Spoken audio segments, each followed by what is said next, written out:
오늘 말씀 제목이 심판을 이기는 긍휼입니다. 긍휼은 심판을 이기고 자랑하느니라 라고 오늘 본문 말씀합니다. 사랑하는 성도 여러분, 우리 중에 누가 어미하신 하나님의 심판을 이길 수 있겠습니까? 성경의 기록대로 우린 모두는 죄인 중에 괴수요 죄와 허물로 가득 찬 사람들이 아니겠습니까? 동의하시죠? 하나님의 긍휼과 자비가 아니면 우리는 모두 멸망받을 자들인 것입니다. 만일 이 심판, 하나님의 어미하신 심판을 이기지 못하고 이 심판을 견디지 못한다면 우리의 결국은 무엇입니까? 우리의 결국은 영원히 꺼지지 않는 불못, 유황불못에 들어가는 것입니다. 그러므로 누가 이 어미하신 하나님의 심판을 피할 수 있겠습니까? 성경은 이렇게 기록합니다. 다만 하늘에 계신 내 아버지의 뜻대로 행하는 자라야 천국에 들어갈 것이다. 우리 예수님께서 말씀하셨죠. 여러분, 우리 중에 100% 하나님의 뜻에 순종할 만한 사람이 누가 있겠습니까? 아마 아무도 없을 거예요. 그러므로 심판을 이길 자 없는 것입니다. 그런데 오늘 본문은 심판을 이기는 자가 있다는 거예요. 얼마나 놀라운 말씀입니까?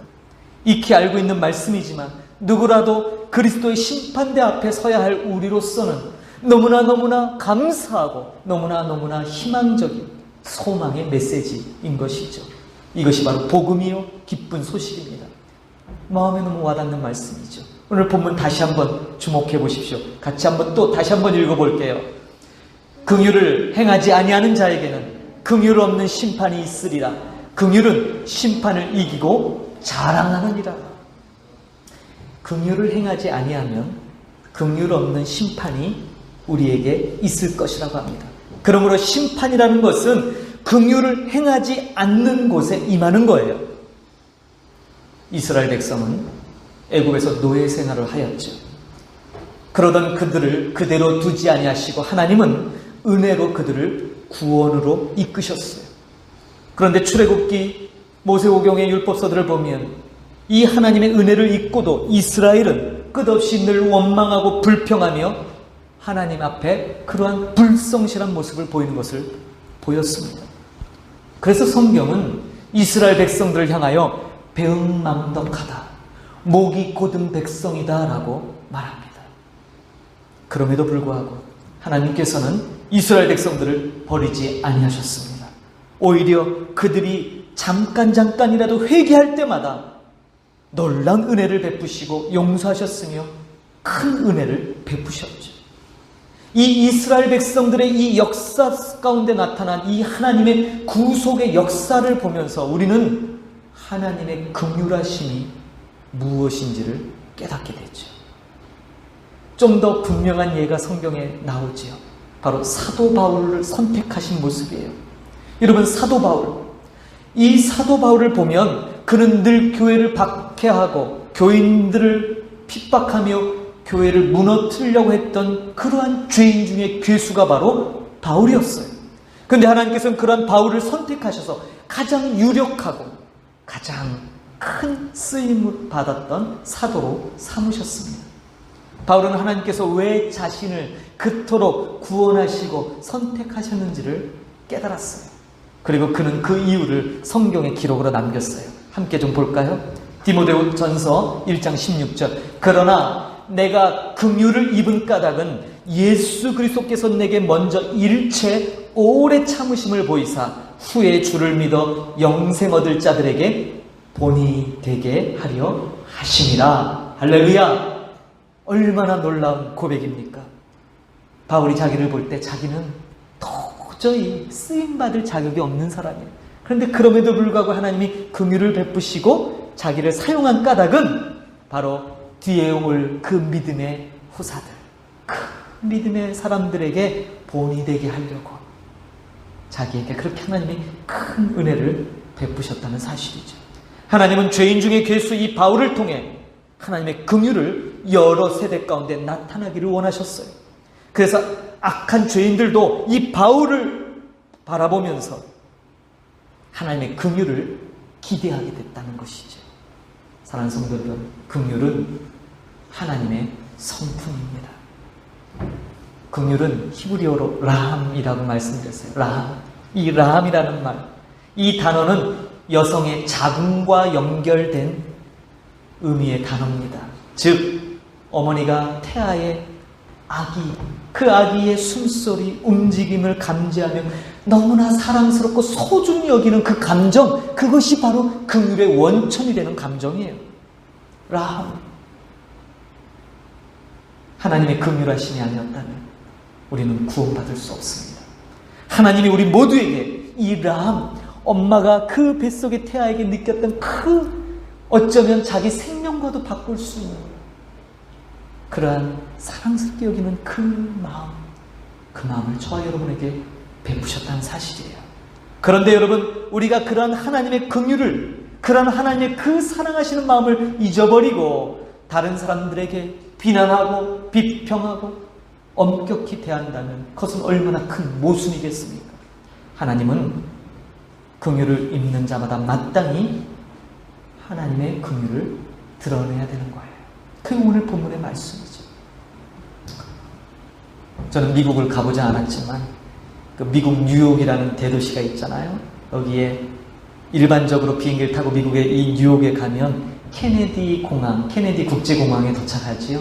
그런데 뉴욕에는 케네디 국제공항 말고 또 하나의 공항이 있어요. 이 공항 이름이 독특해요. 라과디아 공항이에요. 국제선들은 대부분 케네디 국제공항을 이용하지만 미국 국내선 항공은 이 라과디아 공항을 이용합니다. 이 라과디아 아시겠지만 사람 이름이에요. 이분은 1933년에서 1945년 동안 12년 동안 뉴욕 시장을 3번이나 한 사람이에요. 라과디아. 근데 이분이 탁월한 정치력을 발휘해서 뉴욕을 잘 통치하고 다스리기도 했지만 시장이 되기 전에 판사였어요. 이분이 이 뉴욕 사람들에게 사랑을 받게 된 유명한 그 하나의 예화가 있죠. 어느 날 이분이 판사 재직 시절에 경찰관이 한 허름한 노인을 데리고 재판장에 들어옵니다. 죄명은 절도였어요. 이 노인은 가게에서 빵을 훔쳤다가 걸려서 절도로 끌려온 거예요. 그래서 이제 직결 심판을 받는 거죠. 이 라과디아 재판장이 묻습니다. 아니, 당신은 왜 이 빵을 훔쳤습니까? 노인이 답하죠. 배가 고파서요. 그래요? 당신은 이런 죄를 전에도 진 적이 있습니까? 아니요. 이번이 처음입니다. 너무 견디다 힘들어서 내가 빵을 훔쳤어요. 그래요? 그러자 이 라과디아 판사가 이렇게 물끄러미 봐보면서 이렇게 얘기해요. 당신이 보니까 너무나 딱한 지경에 너무나 배가 고파서 먹을 것 때문에 결국 훔쳤다는 건 내가 충분히 인정합니다. 그럼에도 불구하고 당신은 분명하게 죄를 졌습니다. 그러므로 당신에게 판결합니다. 당신은 벌금 $10의 벌금에 처합니다. 당시로서는 $10가 그래도 좀 큰 돈이었나 보지요. $10. 그러면서 이렇게 얘기해요. 자, 판결은 여기서 끝난 건 아닙니다. 나는 오늘 또 다른 판결을 하겠습니다. 방청객 많은 사람들이 있는 가운데 이 라과디아 판사가 얘기하죠. 이 노인이 이렇게 굶주림 가운데 있는 것은 이 도시 모든 사람들의 공통의 책임입니다. 그를 돌보지 못했고 그에게 누군가 빵 하나를 건네줬다면 해결될 일인데 우리는 돌보지 못했습니다. 그러므로 이 도시의 판사인 나에게 벌금형을 내리겠습니다. $10. 나도 벌금형입니다. 그리고 얘기합니다. 방청객에 있는 사람들에게 당신들도 책임이 있습니다. 당신들도 똑같은 잘못을 저지른 것입니다. 돌보지 않았기 때문에 벌금을 물겠습니다. 여러분도 50센트씩 벌금을 내시오. 그래서요, 갑자기 이 재판정에 모자가 돌면서 벌금을 징수하기 시작했습니다. 그렇게 모아진 돈이 $57 50센트. 이 노인은 그 재판장에서 형을 받은 것처럼 그 $57 50센트 중에 10불을 벌금으로 내고 $47 50센트를 손에 줬어요. 그리고 그 라과디아 재판장을 눈물 글썽한 눈으로 보며 감격한 마음으로 감사하며 그 재판장을 나갔습니다. 이 사건은 모두가 어려운 처지에 살던 그 뉴욕시의 훈훈한 사람들의 반항을 일으켰어요. 정말 와, 그렇지. 이 라과디아 이 판사는 참된 긍휼을 실천한 거예요. 사랑하는 성도 여러분, 세상은 이러한 참된 긍휼의 실천을 기억합니다. 그래서 이분의 이름을 따서 그 뉴욕이라는 세계에서 얼마나 큰 도시예요. 그 도시의 공항의 이름으로 영원토록 후손들이 기억하라고 공항의 이름을 줘버린 거예요. 라과디아 공항. 하물며 이렇게 사람이 긍휼을 베푼 일도 기념해서 이렇게 업적으로 남는데, 하나님이 저와 여러분에게 베푸셨던 이 놀라운 긍휼을 우리가 잊어버린다면 이게 말이나 되겠습니까? 이 사람이 행한 일보다도 하나님이 행하신 일이 적은 것입니까? 아니죠. 저 여러분에게 베푸신 하나님의 이 놀라운 긍휼 베푸심은 영원토록 우리 마음에 새겨야 될 하나님의 놀라운 업적입니다. 그러므로 마땅히 그분을 기억하고 그 하나님의 긍휼을 우리도 실천해야 되겠죠. 이것이 오늘 본문의 말씀의 전부예요. 그런데 여러분, 문제가 하나 있어요. 뭘까요? 자, 오늘 본문의 말씀 앞뒤 여러분들이 좀 보시면 알겠지만 이 말씀을 가만히 보면 결국 우리 인간의 행함, 다시 말해서 우리가 긍휼을 베풀기만 한다면 심판에 이르지 아니한 것처럼 보여요. 다시 말해서 우리의 행함으로 심판을 이기는 것 아닙니까? 라고 질문할 수 있다는 거예요. 긍휼을만 베풀면 심판을 면하게 되는 것 아니냐고. 그러니까 결국에는 뭐예요? 그 심판을 면하는 구원조차도 우리의 행함에 기초한 게 아닐까라는 질문을 할 수 있다는 것이죠. 여러분은 어떻게 생각하세요? 성경을 볼까요? 여러분, 마태복음 5장 7절에 그 유명한 산상수훈에서 예수님이 이렇게 말씀하시죠. 긍휼히 여기는 자는 복이 있나니 저희가 긍휼히 여김을 받을 것이며. 이어지는 마태복음 6장 14절 15절에 너희가 사람의 과실을 용서하면 너희 천부께서도 너희 과실을 용서하시려니와 너희가 사람의 과실을 용서하지 아니하면 너희 아버지께서도 너희 과실을 용서하지 아니하시리라. 이렇게 말씀하셨어요.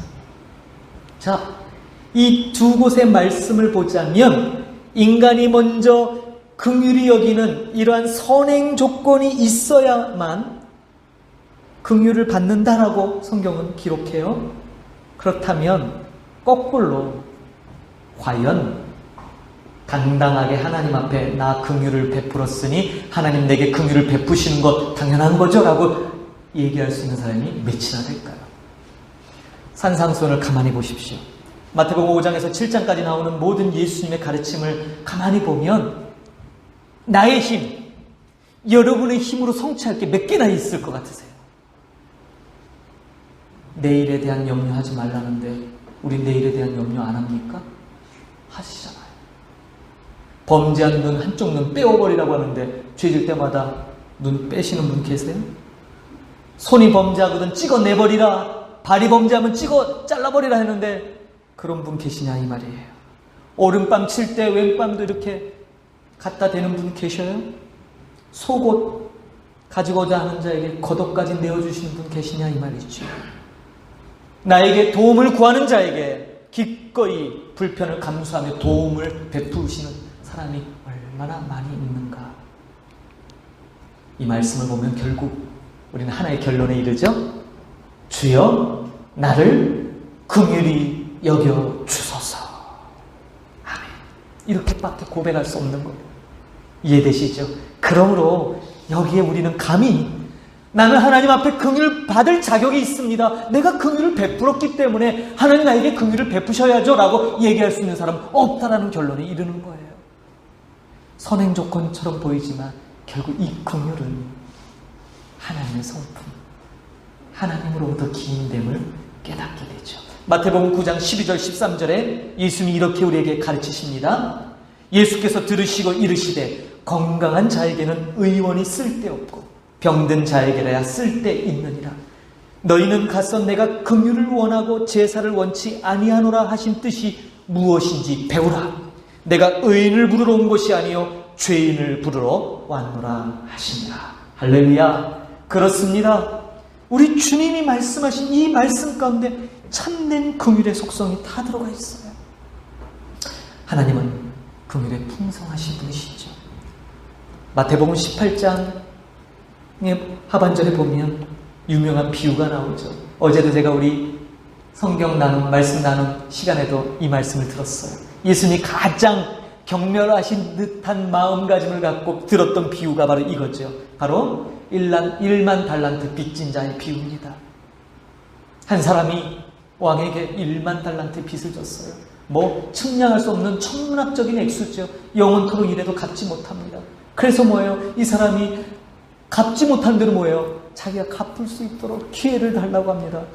그걸 바라보고 왕이 불쌍히 여기죠. 긍휼히 여겨서 뭐라고 얘기합니까?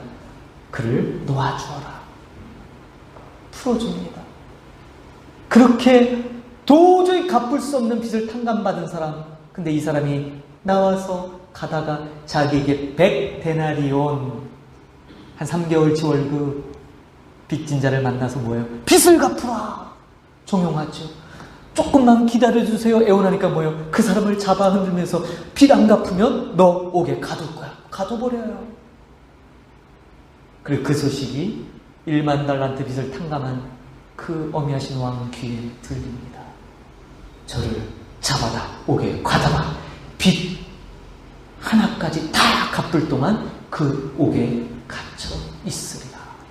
이게 예수님이 주셨던 용서, 오늘 본문과 비교하면 바로 긍휼에 대한 비유의 말씀이에요.